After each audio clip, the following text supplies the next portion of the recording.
The Hornby starter range of 040 locos has long fascinated me. Although they're primarily aimed at young people and the starter end of the market, they can easily be transformed into something much more like a reasonable model. Previously, I have modified and improved the 06 shunter, and it doesn't look at all out of place on my layout. My favourite of these locos, however, is based on the ex-Caledonian Railways Pug.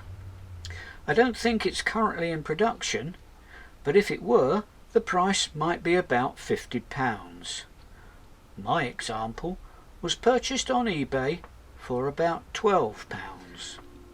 The loco is loosely based on a Caledonian Railways Class 611 loco, which, according to my old copy of the Observer's Book of Locomotives, was designed by J.F. Mackintosh, introduced in 1895, and was designed for dockyard shunting.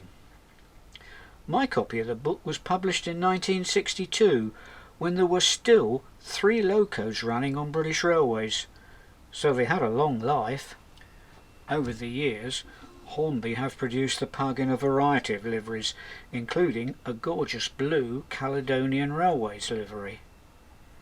This particular loco, however, is the 2010 Collectors Club version and is in unlined British Railways black with the early totem. It looks as though the model has been stretched slightly to accommodate the standard Hornby chassis, and some of the detailing is a little sketchy, but despite these reservations, I think it captures the look of the prototype rather well.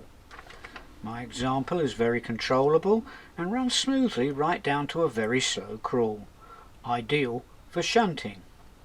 It picks up current from all 4 wheels and is quite heavy. However, at very slow speeds it stalls on my Insulfrog points. I must admit this is expecting rather a lot from such a basic loco, but I'm going to see if I can improve the slow running even more by adding some more weight. It might help. It might not. We shall see. As well as adding more weight, I'm going to add some details and weather it to a dirty, unkempt look, as it might have appeared in British Railways service towards the end of its long career. I want to add extra weight to the body, so it must first of all be separated from the chassis. In addition, the cab backplate is fixed to the chassis rather than the body, so that by separating the two I will gain access to the footplate. I think this will make it easier to paint some of the cab fittings and also add crew figures. I had initially thought that the spring clips on either side of the loco were the key to removing the body. They appeared to be anchored onto fixing lugs on the footplate, so using my fingernails I unhooked them from their retaining lugs.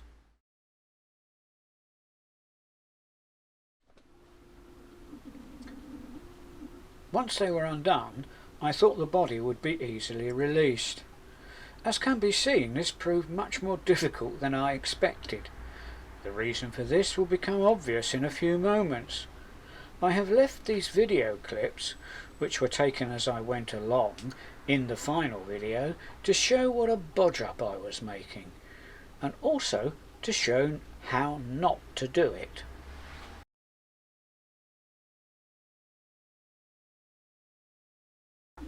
By a lot of twisting and pulling, I managed to separate the body from the footplate, as can be seen here. Being a bloke, I completely misread Hornby's instructions on how to separate the body from the chassis. As the diagram shows, I should have ended up with the plastic body still attached to the metal footplate, and the chassis should be a separate item.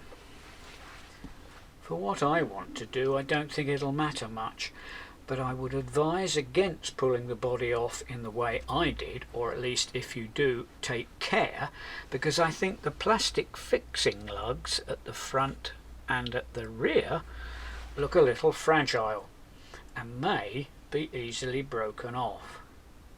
This would make securing the body back to the footplate later rather difficult. The key to the problem that I had, I think, was this spring clip located just on the footplate here. It holds the motor in place rather than the footplate, and the latter can simply be removed by inserting a small screwdriver under the chassis just above the cylinders, somewhere about there. If only I'd read that bit first. Hey ho. Holding the body roughly in position over the motor, you can see that the motor actually takes up perhaps the rear half of the saddle tanks, whereas there is quite a space in front of it, which may be where I can stick some extra weight. The plan therefore will be to add fluid lead in the front half of the saddle tanks to see if that extra weight helps with slow running over my dead frog points. I have now glued in some plasticard walls under the saddle tank. These are to contain the fluid lead, which I'm going to add into this section here and possibly this section here to add extra weight. The walls have been glued in quite far forward on the body so as to clear the mechanism. I have removed the worst lumps of filler, ready to add the fluid lead. The lead is carefully poured into the cavity.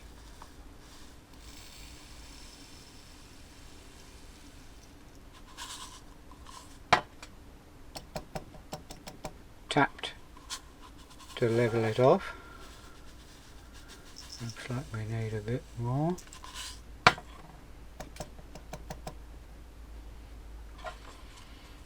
I think I will put some in this forward area, just a little.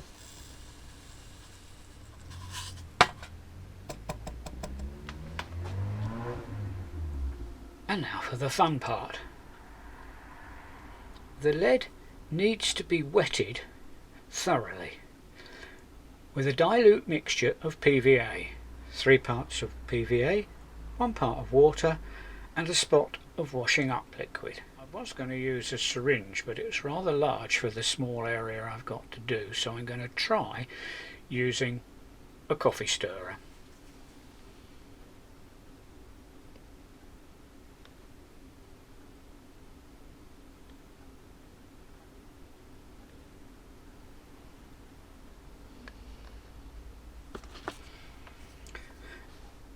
You get the idea.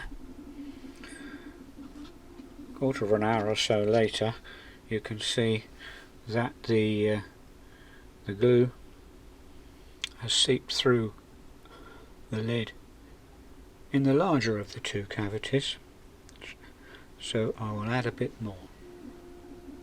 A little too late, I realised that I shouldn't have put fluid lead in the front of the 2 cavities. The reason's obvious when you look at it. The large curved lump on the front of the footplate needs to go in there. Luckily, the glue hadn't quite set, so it and the fluid lead were removed. The rear cavity looks okay, but in order to prevent tiny balls of lead from finding their way into the loco gears, a plasticard lid was fitted. I have also changed my mind and decided to separate the chassis from the footplate. I think this will make weathering the various parts easier. This time I've actually read Hornby's instructions. All you have to do to separate the chassis from the footplate is to insert a small screwdriver just above the cylinder and gently lever it upwards. We now have 3 parts ready for detailing and painting. I have decided to try and fit handrails to the saddle tank. Hornby's original Caledonian blue liveried loco actually came with handrails fitted, but subsequent models have not. I don't know if this will show on the video, but close inspection of the tanks shows very slight imperfections where the handrail knobs would have been.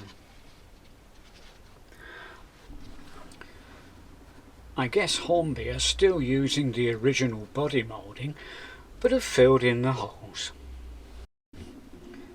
The real Pug only had 2 knobs each side, and in order to get them in the right place and make them as level as possible, I will use 2 of the old Hornby ones as a guide. A piece of masking tape was stuck onto the tanks, and I will drill just above it. The chassis, wheels and coupling rods have been treated to a coat of my usual underframe grime mix. This is a mixture of black, dark grey, light grey and leather Handrail enamels, which was stippled on using an old brush. Once it was all dry, some subtle dry brushing was carried out, using first a dark grey and then orange to simulate oil stains and rust respectively. Returning to the body, we now come to fitting the handrails. The handrail knobs are very small, and I have a love-hate relationship with superglue, so this next bit was always going to be a bit of a trial. But I think handrails are essential to try and make the model look a little less like a toy. The knobs were supplied by Wizard Models. They are manufactured by Comet Models and are the short ones, reference RM9, and a pack of 12 costs about £3. As I said, I don't get on very well with superglue, and as you can see, I made a bit of a hash fitting the knobs to the saddle tank. However, I'm hoping that once I weather the loco, the mess may be less obvious. The wire handrails are 0.45mm, which I believe I purchased from Eileen's Emporium. They were cut to length and then treated with some Birchwood Casey liquid gun blue, which turns the nickel silver black. The final beautification at this stage was to add some lamp irons to the front of the loco, 3 on top of the buffer beam and 1 on top of the smoke box in front of the chimney. I think they are superb, and although really small, really lift the appearance of the loco. Again purchased from Wizard Models, they are made by Mainly Trains, reference MT187, and cost £5.40.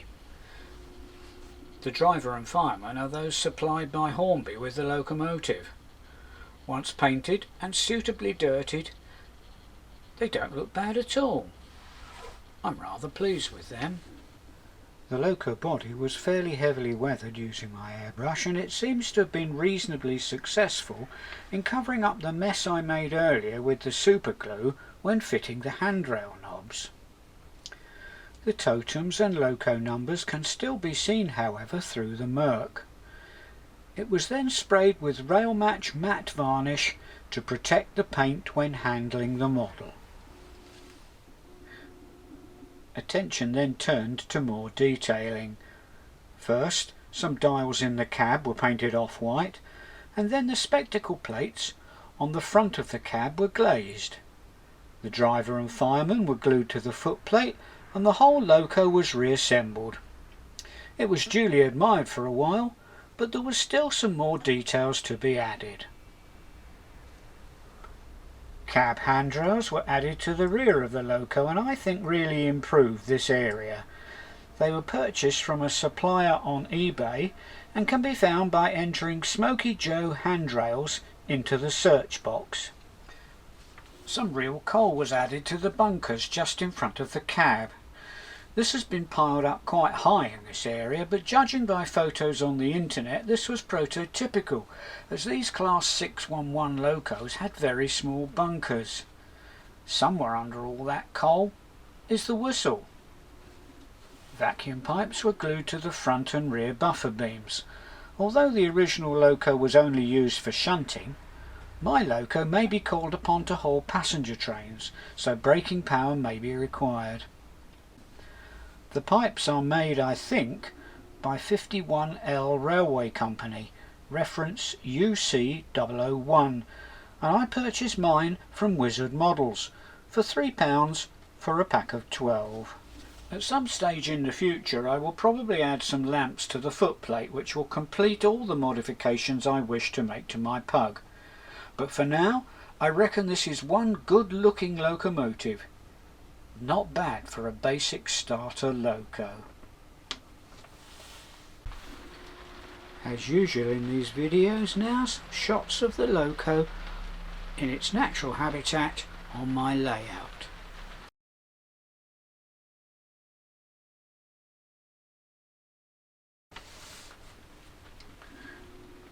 And some shots of it in action.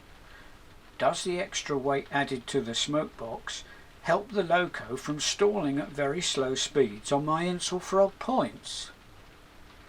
Well, sometimes it passes over the points okay, and other times it doesn't.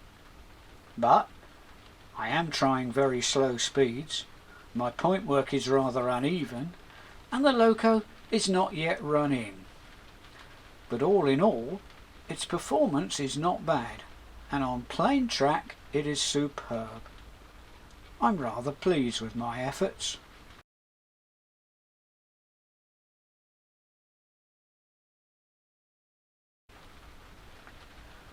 That's all for now. See you next time.